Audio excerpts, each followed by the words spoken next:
Mail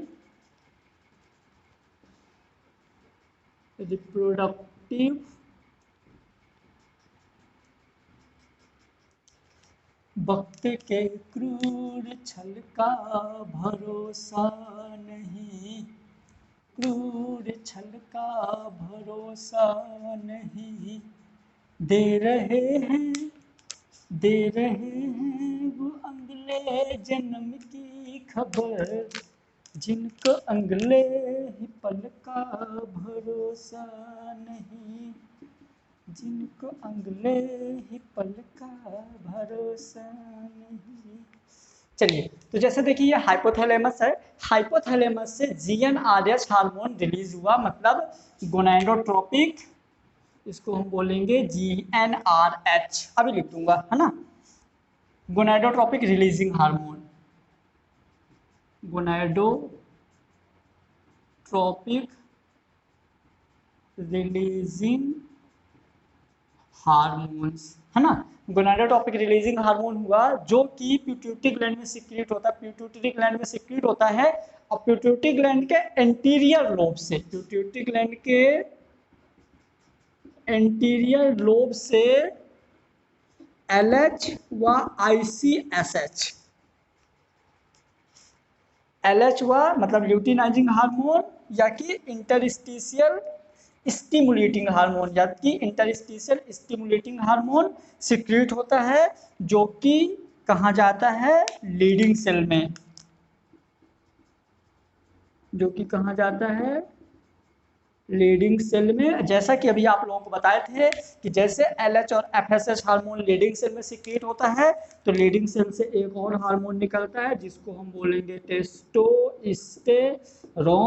या androgen hormone, testosterone या androgen hormone secrete होता है। और इधर से FSH मतलब कि follicle stimulating hormone, follicle stimulating hormone, follicle stimulating hormone क्या होता है, यहाँ से सिक्रीट होता है सर्टोली सेल में, और सर्टोली सेल क्या करता है, स्टार्ट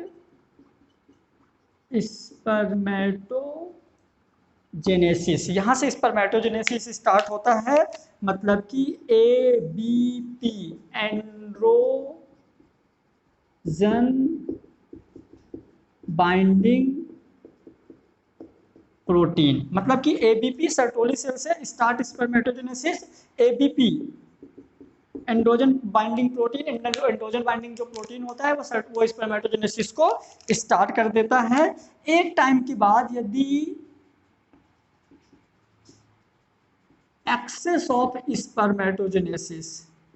कभी कभी क्या होता है जब लगातार प्रोसेस चलता रहता है, मतलब कि क्या हुआ देखिए, पिट्यूटरी ग्लैंड हाइपोथैलेमस से GnRH सिक्रीट हुआ, GnRH कहाँ है, पिट्यूटरी ग्लैंड में, पिट्यूटरी ग्लैंड से FSH सिक्रीट हुआ, फॉलिकल स्टिमुलेटिंग हार्मोन, FSH कहाँ गया, सर्टोली सेल में एंड्रोजन बाइंडिंग प्रोटीन स्पर्मेटोजेनेसिस को स्टार्ट कर दिया, और ये स्पर्मेटोजेनेसिस लगातार चलती रहती है, रुकती ही नहीं है। तो एक टाइम के बाद जब स्पर्म का फॉर्मेशन लिमिट से ज्यादा हो जाता है तो हम बोलेंगे एक्सेस ऑफ स्पर्मेटोजेनेसिस। इस टाइम पे क्या होता है, हाइपोथैलेमस में एक नेगेटिव फीडबैक जाता है,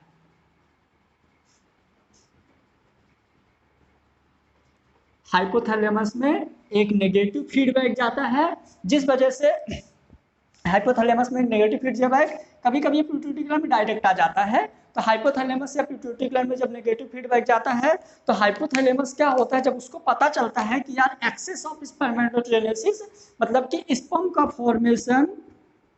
जरूरत से ज्यादा हो गया, तो GnRH के सिक्रीशन को कम कर देगा, जिससे GnRH सिक्रीशन कम होगा तो पिट्यूटरी ग्लैंड FSH के सिक्रीशन को कम कर देगा, और सर्टोली सेल जो होगा ABP सिक्रीशन कम होगा, और ये हमारी रेट कंट्रोल हो जाएगी, इनहिबिन यानी कि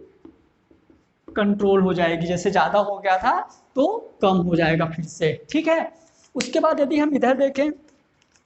testosterone, same to same, testosterone जब एक्सेस हो जाता है, एक्सेस ऑफ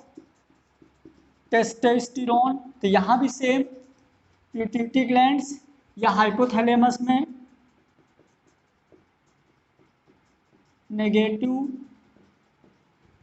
फीडबैक जाता है। नेगेटिव फीडबैक की वजह से जीएनआरएच कम हुआ, जीएनआरएच कम होने से एलएच या आईसीएसएच कम हुआ। एलएच यानी कि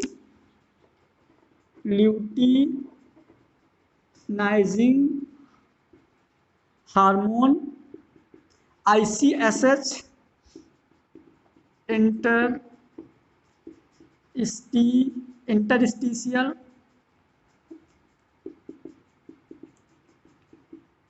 interstitial stimulating hormones, interstitial stimulating hormone, इनका सिक्रीशन कम हुआ। इनका सिक्रीशन कम हुआ तो लीडिंग सेल क्या कहता है, टेस्टोस्टेरोन और एंड्रोजन का सिक्रीशन कम कर देता है और ये एक्सेस ऑफ टेस्टोस्टेरोन हमारा कंट्रोल हो जाएगा। ये हो गया जो मेल रिप्रोडक्टिव हार्मोन्स थे। तो मेल रिप्रोडक्टिव हार्मोन्स हमारे टेस्टिस के लीडिंग सेल और सर्टोली सेल में कैसे काम करते हैं, तो ये हो गया हमारा हार्मोन्स। बहुत अच्छे से आप लोग कर लीजिए, बहुत इंपॉर्टेंट है, एग्जाम में बहुत आता है। अब समझ में आया, मतलब कि जिन्हें तारीख लिखने की जिद होती है,